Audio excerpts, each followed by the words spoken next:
Hi friends, welcome to my channel. आप सभी का मेरे चैनल पे हृदय से स्वागत है।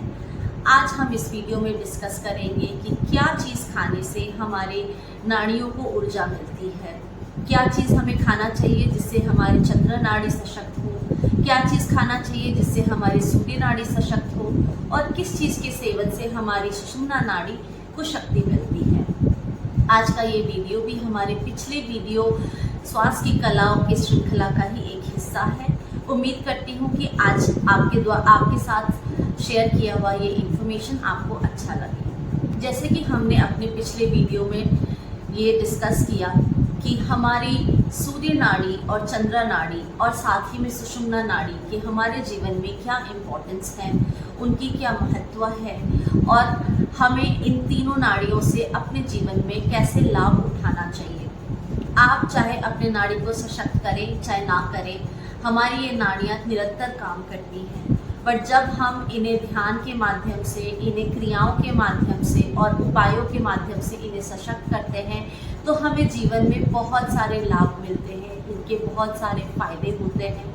बहुत सारे कष्टों से, बहुत सारी हेल्थ इश्यूज से, बहुत सारे प्रॉब्लम से हमें छुटकारा मिलता है और बहुत सारी जो अननेसेसरी दवाइयाँ और डॉक्टरों के चक्कर लगते हैं, अकस्मात हमारे एक्सीडेंट्स होते हैं, लॉसेस होते हैं, अगर हम अपनी नाड़ियों को सशक्त कर लें, अपने नाड़ियों के अनुसार चले, उस टाइम पे जब हमारी सूर्य नाड़ी चल रही है या चंद्र नाड़ी चल रही है, उसके नियम के अनुसार अगर हम कर्म करते हैं तो हमें अपने कर्म करने में बहुत ज़्यादा सहयोग मिलती है।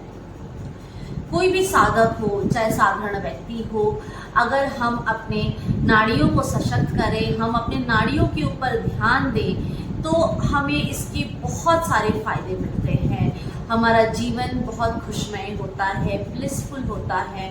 अगर हमारा हेल्थ अच्छा है तो हमारा पूरा जीवन अच्छा है। कहते हैं जान है तो जहान है।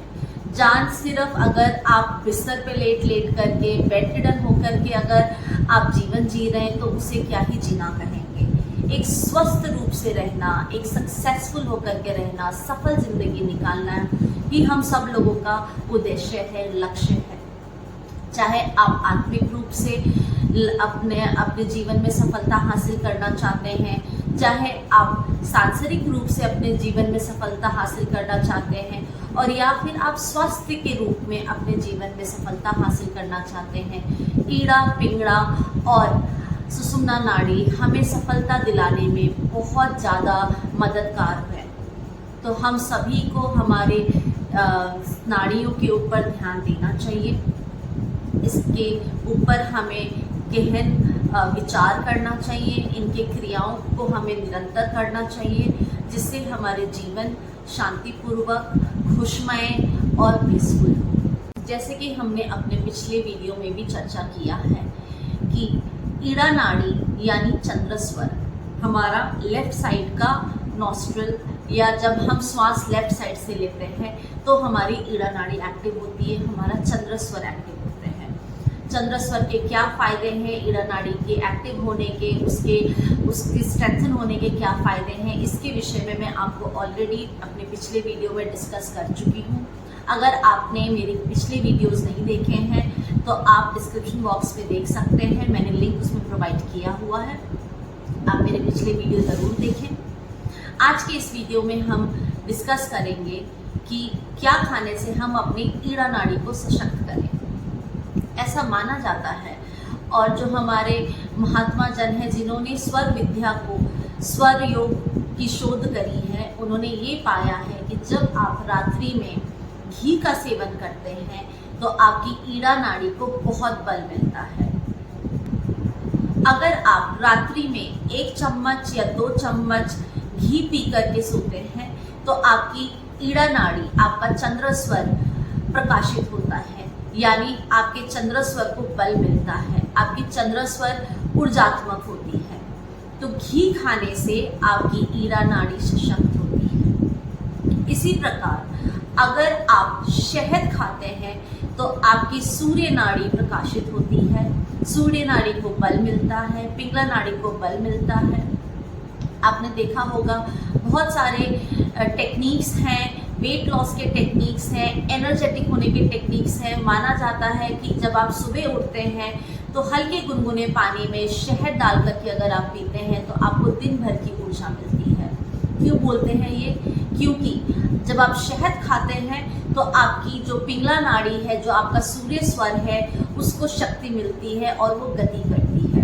सिंपल सी टेक्निक ये है कि आप जब सुबह उठे तो हल्के गुनगुने पानी में अगर आप 2 चम्मच शहद डाल करके पिए तो आपकी सूर्य नाड़ी को बल मिलता है। इसी प्रकार जब आप सुषुम्ना नाड़ी को सशक्त करना चाहते हैं तो उस टाइम पे आपको अनार का सेवन करना चाहिए। हमारे ग्रंथों में कहा गया है कि अगर आप कश्मीरी अनार का सेवन करते हैं तो आपकी सुषुम्ना नाड़ी को बल मिलता है। अब उस टाइम पे जो महात्मा जन थे, जो ऋषि मुनि थे, उन्होंने कश्मीर के बारे में बहुत ज़्यादा इम्पोर्टेंस दिखाया है, क्योंकि माना जाता है कि कश्मीरी अनार जो होते हैं उनकी क्वालिटी अच्छी होती है।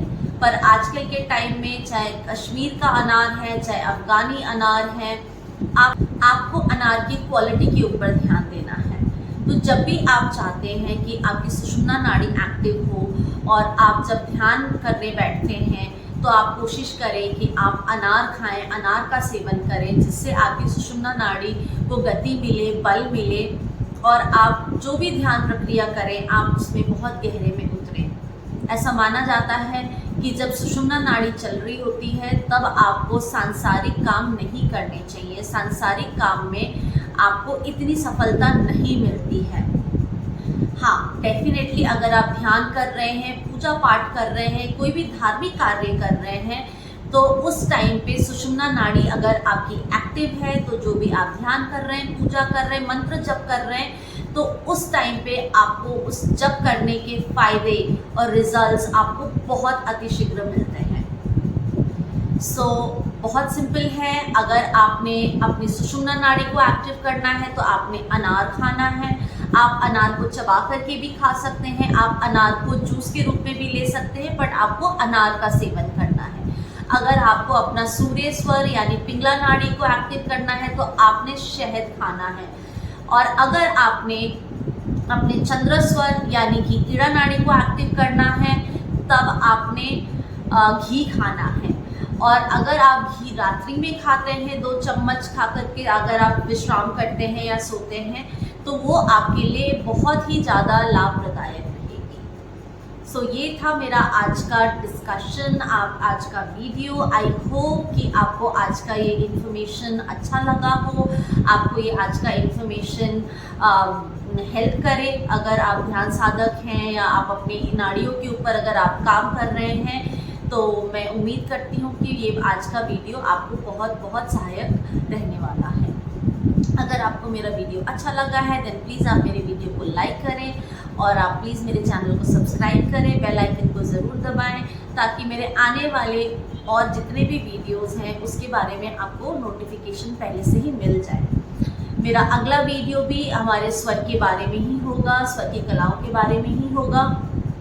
उसमें हम जानेंगे कि जब हम श्वास लेते हैं तो किस तरीके से जो 5 तत्व है जिससे हमारा शरीर निर्मित हुआ है वो इफ़ेक्ट करती हैं, और हमारे जो श्वास है, जो हमारा स्वर है, वो कितने टाइम में एक तरफ से दूसरी तरफ में शिफ्ट होते हैं। सो आई रियली होप कि आप मेरे नेक्स्ट वीडियो को ज़रूर देखेंगे और उसे भी लाइक करेंगे। Thank you so much. आप सभी का मंगल हो।